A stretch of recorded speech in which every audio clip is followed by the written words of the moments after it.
Good morning student. Today we will discuss about the next topic of our chapter, that means suspension. ठीक है बेटा. In previous topic we should discuss about the saturated solutions, unsaturated solution, prepare saturated and saturated solutions, mass by volume percentage, mass by mass percentage, and now we should discuss about the suspension. What is suspension? First question, what is suspension? A suspension is a heterogeneous mixture in which very fine particle of solid are dispersed in any medium. ठीक है बेटा. इसमें सबसे पहले क्या suspension क्या है बेटा, सबसे पहले आपने याद रखना सस्पेंशन क्या है, हेट्रोजीनियस मिक्सचर. सस्पेंशन क्या है, ये हेट्रोजीनियस मिक्सचर है जिसमें काफ़ी फाइन पार्टिकल, फाइन मतलब कि छोटे छोटे पार्टिकल जो होते हैं ऑफ सॉलिड डिस्पर्स का मतलब आप बेटा क्या बोल सकते हो, डिस्पर्स का मतलब फैला हुआ है. ठीक है ना, अलग अलग जगह पे ये प्रेजेंट है. डिस्पर्स का मतलब है कि डिस्पर्स इन एनी मीडियम, मतलब चाहे लिक्विड में हो चाहे गैस में. डिस्पर्स को हम बेटा हिंदी में तितर बितर बोलते हैं, मतलब कि अलग अलग जगह पे प्रेजेंट है. ठीक है बेटा, मतलब क्या है कि सस्पेंशन क्या है, हेट्रोजीनियस मिक्सचर है जिसमें कि बहुत फाइन पार्टिकल क्या है, वो फाइन पार्टिकल सॉलिड कहाँ प्रेजेंट है, डिस्पर्स इन एनी मीडियम, मतलब अलग अलग जगह प्रेजेंट है. वो किस में बेटा, या तो सॉलिड में हो सकता है या गैस में हो सकता है. In any suspension fine particle of solid remain suspended in medium. Suspension में क्या होता है कि फाइन पार्टिकल हमेशा ही सस्पेंडेड मतलब कि वो रहेंगे. ठीक है बेटा, क्योंकि ये हेट्रोजीनियस मिक्सचर है तो उसमें क्या होगा, फाइन पार्टिकल हमेशा प्रेजेंट रहेंगे उस मीडियम में. जैसे कि मडी पॉन्ड वाटर है, स्मोक कमिंग फ्रॉम चिमनीज. ठीक है बेटा, चौक वाटर मिक्सचर. ठीक है बेटा, ये इसके एग्जांपल्स हो गए. नेक्स्ट आप पढ़ोगे प्रॉपर्टीज ऑफ सस्पेंशन. नेक्स्ट बेटा हम पढ़ रहे हैं प्रॉपर्टीज ऑफ सस्पेंशन. सबसे पहले क्या है बेटा, ये हेट्रोजीनियस नेचर है, इस सस्पेंशन हेट्रोजीनियस नेचर है. दूसरा क्या, विजिबिलिटी क्या है, the particle suspension can be seen. आप पार्टिकल इन सस्पेंशन क्या कहते हैं, अपने आंखों से देख सकते हो और अंडर सिंपल माइक्रोस्कोप भी देख सकते हो. कैसे, क्योंकि बेटा ये हेट्रोजीनियस है. तो आपको मैंने पहले ही बताया कि हेट्रोजीनियस मिक्सचर क्या होता है. हेट्रोजीनियस मिक्सचर वो होता है जिसमें कि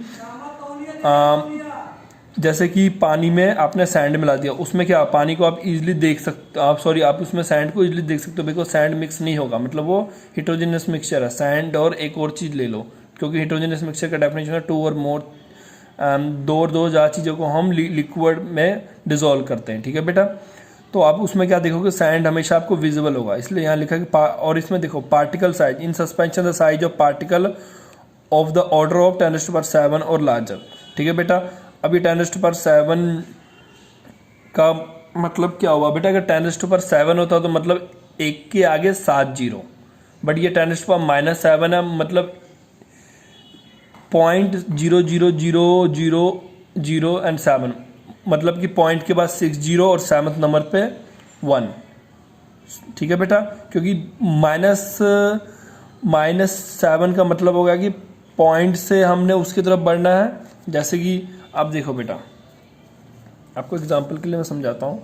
अगर बेटा कहीं पे 10 की 2 लिखा है मतलब 100, अगर कहीं 10 की -2 लिखा है तो आपने क्या लेना, 0.01. ठीक है बेटा, ये होता है दोनों में फ़र्क. ठीक है, अब आप नेक्स्ट क्या पढ़ोगे, sedimentation. The particle in suspension had tendency to settle down. और सेडिमेंटेशन का मतलब क्या होता है कि किसी भी चीज़ की टेंडेंसी की वो सेटल डाउन हो जाए. जैसे गिलास में आप सैंड ले लो, जितना मर्जी उसे घुमा लो पानी को, चाहे मिक्सी में मिक्स कर लो, अब थोड़ी देर उसे छोड़ दोगे तो क्या होगा बेटा, वो जमीन पे मतलब कि उसकी तली में जाके बैठ जाएगा. ठीक है बेटा, ये इसको बोलते सेडिमेंटेशन. फिल्ट्रेशन आप इजीली उसे, क्योंकि पार्टिकल का साइज काफ़ी ज़्यादा बड़ा होता है तो आप उसे इजीली क्या कर सकते हो बेटा, फिल्टर कर सकते हो. ठीक है बेटा, अब कोलाइड्स होता होमोजीनियस है, बट हमें दिखता कैसे है, हेट्रोजीनियस की तरह. ठीक है बेटा, ए होमोजीनियस लुकिंग हेट्रोजीनियस, होता होमोजीनियस है पर दिखता हेट्रोजीनियस की तरह. मिक्सचर इसमें क्या होता है, पार्टिकल का साइज क्या था, 1 से 100 नैनोमीटर के बीच में. बेटा नैनोमीटर साइज आपके बालों से भी कितने हजार गुना पतला होता है, बस आप इतना समझ लो. ठीक है बेटा, are disperse on the continuous medium. और ये किस में प्रेजेंट होता है, कंटिन्यूस मीडियम प्रेजेंट होता है, इसे बोलते हैं. और इट्स कॉल्ड ए कोलाइड, और इसे कोलाइड भी बोलते हैं और इसे सॉल्स भी बोलते हैं. ठीक है बेटा, sols, SOLS. In collide particle of dispersed phase,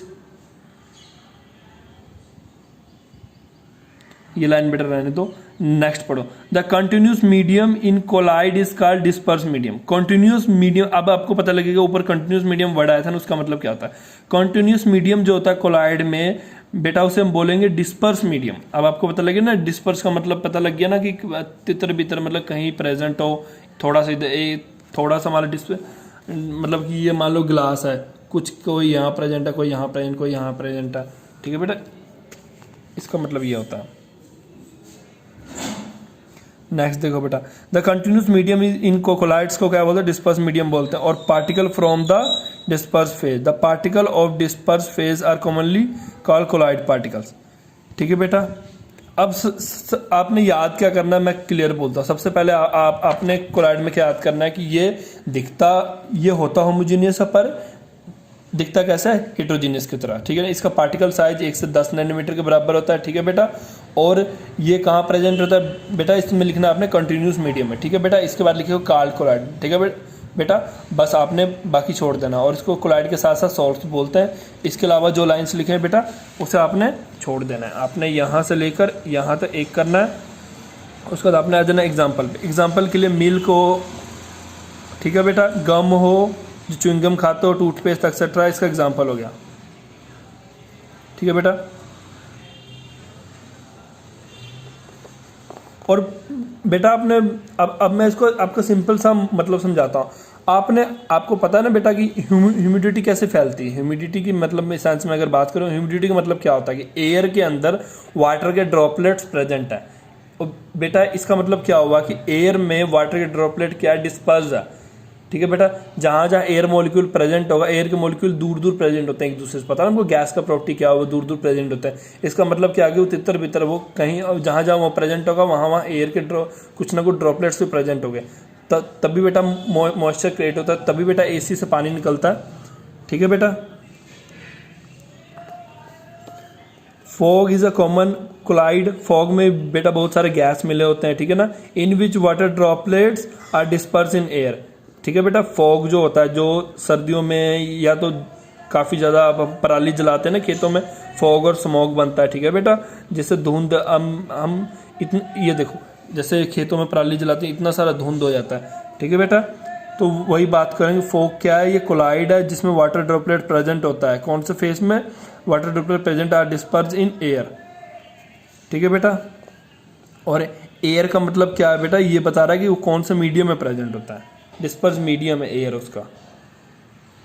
ठीक है बेटा, अब देखो आपने ऊपर एक वर्ड पढ़ा था डिस्पर्स फेज, नीचे पढ़ रहे हो डिस्पर्स मीडियम। अब देखो डिस्पर्स फेज का मतलब क्या होता है कि कौन प्रेजेंट है किसमें।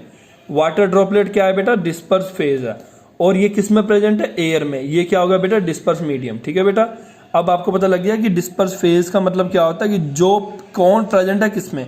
वाटर ड्रॉपलेट मतलब वो डिस्पर्स फेज है, और किसमें प्रेजेंट है, डिस्पर्स मीडियम है। ठीक है बेटा, ये बोलता है depending upon the nature of the disperse phase और disperse medium, colloid can classified in the various type, some of the colloids are given table. ठीक है बेटा, अब ये देख लेना है खुद, ये टेबल है। अब देखो इसमें प्रोडक्टिव कोलाइड्स हम पढ़ेंगे। सबसे पहले तो ये होमोजेनियस नेचर होता है, ठीक है बेटा, होमोजेनियस नेचर होता है। सेकंड इसका हम, और इसे हम अपनी आंखों से देख नहीं सकते हैं। इसे देखने के लिए हमें पावरफुल माइक्रोस्कोप चाहिए। ठीक है बच्चों, नेक्स्ट देखो इसका पार्टिकल साइज क्या, 10⁻⁹ है, मतलब कि नैनोमीटर के रेंज में आ गया। हमारे बालों से भी 1000 गुना पतला होता है। ठीक है बेटा, इसको सेपरेशन हम सिंपल, इसमें क्या था, सस्पेंशन में क्या था, सिंपल फिल्टर पेपर लो, उसको सेपरेट कर लो। फिल्टर पेपर मतलब जैसे छकनी होता है ना चाय छाकने के, वैसे ही इनको सेपरेट करने के लिए बेटा स्पेशल पेपर का बना होता है फिल्टर पेपर। ठीक है बेटा, इसको सिंपल फिल्टर पेपर सेपरेट नहीं कर सकते, इसके लिए बेटा काफ़ी एक एक्सपेंसिव सा पेपर होता है, उसे बोलते हैं वॉटमैन फिल्टर पेपर। सुन लो, इसका कोई आपके सिलेबस से रिलेटेड नहीं है, बस मैंने आपको नॉलेज के लिए दे दिया। ठीक है बेटा, वो फिल्टर पेपर से इसे सेपरेट कर सकते हैं, मतलब कि ऑर्डिनरी फिल्टर पेपर से सेपरेट नहीं कर सकते, can not separate by ordinary filter paper.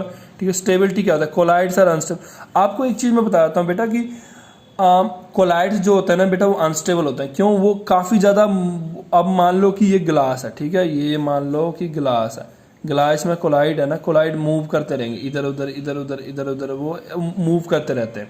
वो अनस्टेबल होता है। Colloids are unstable unless stabilize by the, और ठीक है बेटा, कोलाइड्स होता है अनस्टेबल। और एक ना बेटा स्टेबलाइजर वर्ड होता है, स्टेबलाइजर। आप कईयों के घर में बेटा पहले के टाइम में, आज से 5-6 साल पहले स्टेबलाइजर लगाते थे, चाहे टीवी देखना हो चाहे फ्रिज चलाना हो, तो कईयों घर में अभी भी लगा होगा। स्टेबलाइजर क्या करता है, जब भी करंट कभी कोई प्रॉब्लम क्या होता था, पहले कभी करंट जाता था तो कभी करंट कम आता था, तो उसको स्टेबल करने के लिए कि हमारे घर में एक फिक्स अमाउंट ऑफ करंट आए, तो उसके स्टेबलाइजर लगाते हैं। वैसे ही बेटा कोलाइड अनस्टेबल होता है, उसमें स्टेबलाइजर मिक्स करते हैं। स्टेबलाइजर का काम क्या होता है, उसे स्टेबल करता है। ठीक है बेटा, अभी बस आप इतना ही समझ लो। ठीक है, ब्रॉन्जमैन मूवमेंट ये वर्ड है, इसका मतलब क्या होता है बेटा कि when we see under the, जब आप माइक्रोस्कोप से आप कोलाइडल सोल्यूशन को जब माइक्रोस्कोप से देखोगे ना बेटा, वो काफ़ी ज़्यादा ना घूम, कोई इधर जा रहा है, मतलब कि वो काफ़ी ज़्यादा मूव कर रहा है, कोई इधर जा रहा है, कोई इधर जा रहा है, कोई इधर जा रहा है, कोई इधर जा रहा है, कोई इधर जा रहा है, वो मूव कर रहे होंगे। ठीक है बेटा, इस मूवमेंट को बोलते हैं ब्रॉन्जमैन मूवमेंट। ठीक है बेटा, मतलब कि moving in random direction, that is zigzag fashion, zigzag motion of particle in colloid को क्या बोलते हैं, ब्रॉन्जमैन मूवमेंट। ठीक है, scatter by colloidal particle. Tyndall effect मैंने आपको पढ़ाया था, जब भी आप लाइट फॉल करोगे किसी भी सोल्यूशन, लाइट फॉल किया सोल्यूशन पे, अगर वो लाइट उस सोल्यूशन से टकरा के वापस आ जाए तो बेटा वो क्या करेगा, वो टेंडल इफेक्ट शो करेगा। और मैंने क्या बुलाया था, ये टेंडल इफेक्ट सिर्फ होमोजीनियस मिक्सचर में ही पॉसिबल है, हेटेरोजीनियस में पॉसिबल ये नहीं होता है। ठीक है बेटा, यही बताया था मैंने आपको।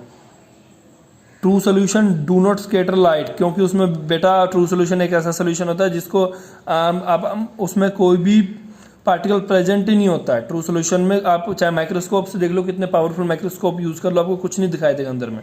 ये बेटा इसका डायग्राम है, सोर्स ऑफ लाइट डाला, इसको सोर्स ऑफ लाइट को दो तरफ डिफ्लेक्ट किया, मतलब इसको बोलते हैं स्लिट करना। इस सोर्स लाइट को दो भागों में बांटा। ठीक है बेटा, ये प्रिज्म लगाया हुआ है, ये प्रिज्म ने फिर से टकराया यहाँ से, फिर इसने एक जगह पे स्ट्राइक की। ये सोल्यूशन वाला टब है, अगर ये वापस आएगा लाइट टकरा के, मतलब कोलाइडल सोल्यूशन है, मतलब कि टेंडल इफेक्ट हो रहा है, नहीं तो नहीं होगा। ठीक है बेटा, इलेक्ट्रोफोर्सिस क्या होता है कि many colloids particle have electrical charge, बहुत सारे कोलाइडल पार्टिकल के बाद इलेक्ट्रिकल चार्ज होता है। कोलाइडल पार्टिकल मतलब कि मान लो कि बेटा Na पॉजिटिव और Cl नेगेटिव, ये होता है नमक का फॉर्मूला NaCl। जब भी आप इसे पानी में डालोगे ना, इसमें बेटा क्या होगा, Na पॉजिटिव Cl नेगेटिव में कन्वर्ट हो जाएगा। मतलब क्या है कि एक के पास पॉजिटिव चार्ज, एक के पास नेगेटिव चार्ज है।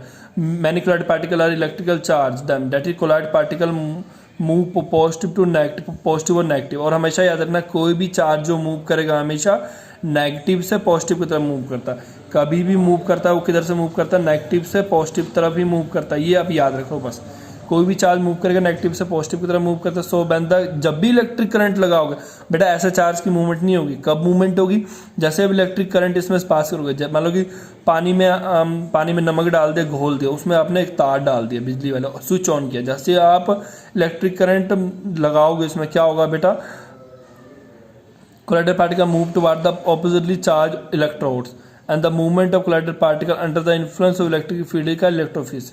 अब एक क्वेश्चन आपको आ सकता है, इलेक्ट्रोफोरेसिस क्या होता है। इसमें देखो क्या होता है, जैसे ही आपने इसमें करंट लगाया, मतलब कि करंट का मतलब क्या है, इसमें क्या पॉजिटिव और नेगेटिव चार्ज प्रेजेंट है बेटा, आपने करंट लगा दिया है। मतलब कि करंट मतलब क्या होता है, एक तरफ हम नेगेटिव टर्मिनल लगाते हैं, पॉजिटिव टर्मिनल। बैटरी का आपको पढ़ा ही होगा ना फिजिक्स में, आपने फिजिक्स मतलब कि छोटे क्लासेस में आपने पढ़ा होगा ना, बैटरी में क्या होता है, एक पॉजिटिव टर्मिनल होता है, नेगेटिव टर्मिनल। और मैंने क्या बताया, हमेशा ही करंट किधर से किधर मूव करता है, पॉजिटिव से नेगेटिव के तरफ। ठीक है, जैसे आपने करंट लगाया, नेगेटिव चार्ज मूव करने लग पड़ा पॉजिटिव चार्ज की तरफ, मतलब नेगेटिव चार्ज मूव कर रहा है पॉजिटिव चार्ज की तरफ। ठीक है, और क्या बोले था, movement of colloid particle under the, मतलब और जो मूव कर रहा है ये क्या बेटा, एक्चुअली तो ये कोलाइड पार्टिकल ही हुआ ना। एग्जांपल दे रहा हूँ ये बेटा, ये मैं अभी ये एग्जांपल है, जस्ट से लिखना नहीं है आपने, समझने के लिए यूज करोगे। एक्चुअली में तो ये दोनों कोलाइड पार्टिकल ही है ना। तो movement of colloid particle under the influence मतलब कि प्रेजेंस ऑफ इलेक्ट्रिक फील्ड, उसे बोलते हैं बेटा इलेक्ट्रोफोरेसिस। ठीक है बेटा, थैंक यू फॉर टुडे।